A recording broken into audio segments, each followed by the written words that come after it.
Live from downtown Detroit, home of WDIV and Click on Detroit, Local 4 News at 5 starts now. Digging out and drying off. Parts of Metro Detroit hit hard by yesterday's winter storm, but in parts of Monroe County, things got downright dangerous. Off the top here at 5, the rain, ice, and snow causing major ice jam issues, leaving cars stuck and people stranded. That includes folks living at Michigan and Elm, just off the banks of the River Raisin in the city of Monroe. Sean Lay kicking off our coverage from there tonight. Sean, what a mess. A mess, and we got in the water to show people, Devin and Kimberly, how high the water was at noon today, almost up to my waist. Now it's down about a foot. People on this street and others absolutely on edge because they are waiting for the water, hopefully, to quickly go down before it starts flowing in the basements. Already too late for this particular car. It will be iced in by morning. I look inside, water is already up to the steering wheel. However, about 8 cars got towed right from here, and one woman had to be rescued right where I'm standing. In fact, the police officer here was wearing a body camera. He can give you a look at how it went down. State of emergency in Monroe. Monroe police body camera video showing you Monroe Fire and police helping a woman whose car got stuck in icy water in the middle of a street more than a block away from the River Raisin. The water was still rising, getting deeper by the minute. It can be a very dangerous situation for a lot of people. We just advise everyone, don't drive through it. Stay away from this area as much as you can. Caitlin Perulesky has had one heck of a day. My car is definitely blocked in, so I can't even get someone to pull me out. And all the tow truck companies are literally going like crazy, so I've been on hold for like 3 towing companies. Her car iced in. The last thing she and others with cars stuck needed were more waves of water and ice sent right into their cars. There was a truck that ran through and it went all over my car, and hopefully it's not as damaged as I think it is. Here's why there is so much flood water. The River Raisin has huge chunks of ice in it. Ice jams create an ice dam. River water spilling into neighborhoods. With the rapid freezing temperatures that we had coming in, it just exacerbated this issue. Back here live. Stay with us at 6 o'clock because actually the River Raisin is about a block and a half this way behind me. We're going to move over there, give you an up-close look at what these ice jams look like. It is absolutely stunning. The other thing is neighbors are coming out saying one in particular has about 3 feet of water in his basement. That's the first time we've heard about the water going in there. He makes a good point. Temperatures rise in the coming week. What's going to happen with all this ice if it's not cleared out of here? Again, much more coming up at 6 o'clock. Back to you. Oh, unbelievable pictures. All right, Sean, we will see you again at 6. Meanwhile, a stretch of I-75 in Hazel Park reopens after a semi jackknifed in the middle of the freeway. This happened this morning in the southbound lanes between 8 and 9 Mile roads. Traffic was backed up for several miles as crews worked to clean up that crash. We have calls into police to see if anybody was hurt.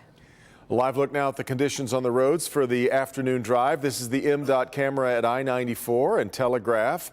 Those signature bridges there, not too far from Metro Airport. Traffic moving pretty smoothly at this hour, but we'll keep checking on the commute a couple of times during the broadcast. All right, now to the weather. After yesterday, we'll take the sunshine, right? Gladly. Let's get over to Paul Gross for a look at how much snow we got and what we're looking at for the weekend. Hi, Paul.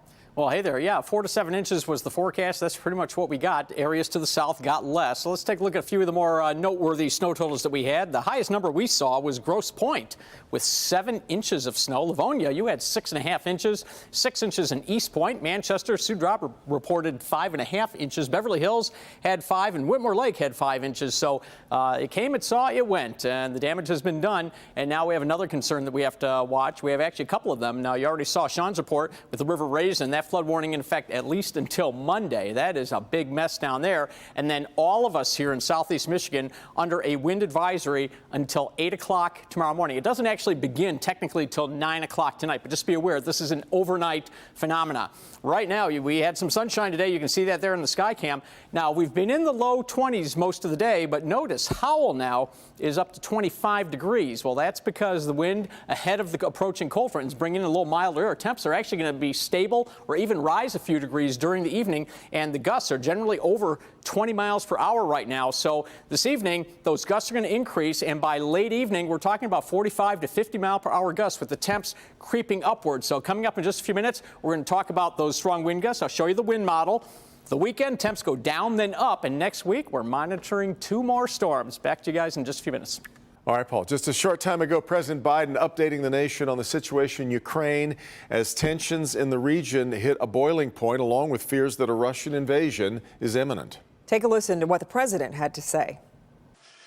We're calling out Russia's plans loudly and repeatedly, not because we want a conflict, but because we're doing everything in our power to remove any reason that Russia may give to justify invading Ukraine and prevent them from moving.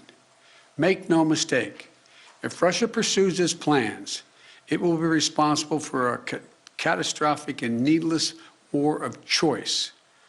The United States and our allies are prepared to defend every inch of NATO territory from any threat to our collective security as well.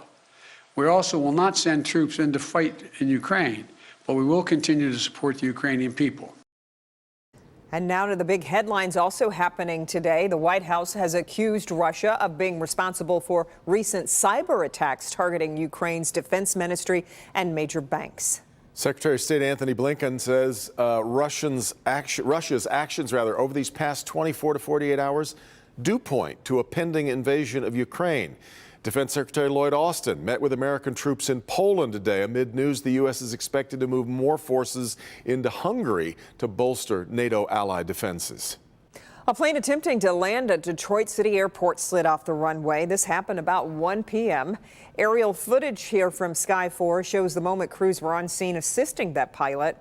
Airport officials tell us the pilot had been advised that runway conditions were slippery. Thankfully, that pilot was not injured. The incident is currently under investigation. New information now tonight into the fire that destroyed the historic clubhouse at Oakland Hills Country Club. Today, fire crews were back out at the scene putting water on hot spots. It comes 24 hours after a massive fire ripped through that building. Rod Maloney has been on this story since it broke. And Rod, that fire, it still isn't out. Yeah, it's amazing here, but it's an old wooden building, and so it's not necessarily surprising. But let's talk about where we are. Right now, only the Bloomfield Township Fire Department has a crew here. They had their mutual aid crews leave just after noontime today. And because the fire is not out, they're still going to be pouring water on it when it's necessary. And in the meantime, you also have those folks who believe that this building is far more than just a golf clubhouse, and it still is a heartbreaker. Icicles hang from the broken out windows in the 15-degree temps, and yet water cascaded down the steps of the century-old hallowed golf sanctuary.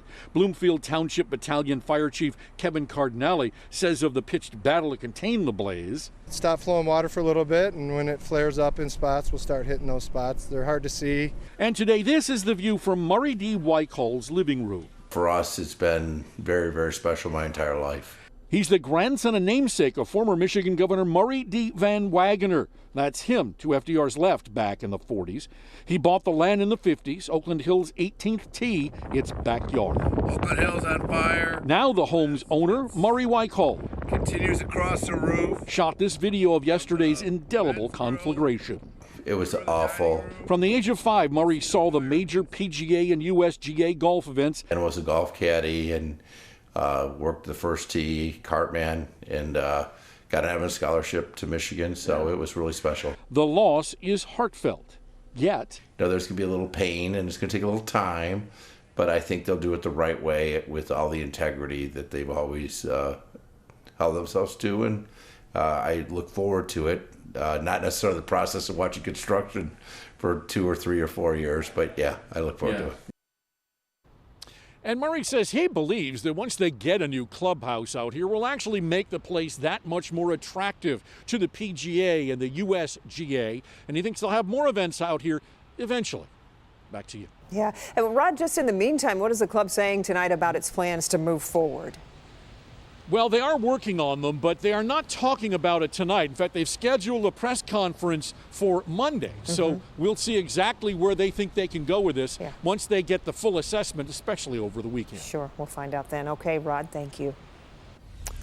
A little more good news to report in the final release of coronavirus numbers for this week. The state reporting 3,827 new cases over the past 2 days, so keeping us below 2,000 cases a day, 1,900 or so. 112 more deaths, though, also being reported over that same 2-day period. So the trend in the 7-day moving average just keeps getting better. At the beginning of the month, we were averaging 7,100 cases per day. Now we're below 2,000 for the first time since September. Spring training games won't begin until at least next month. Major League Baseball postponing games until at least March 5th as negotiations on a new collective bargaining agreement continue. Team owners locked out the players in December after the last agreement expired. Bernie will have more later in sports, but things not looking great right now for baseball.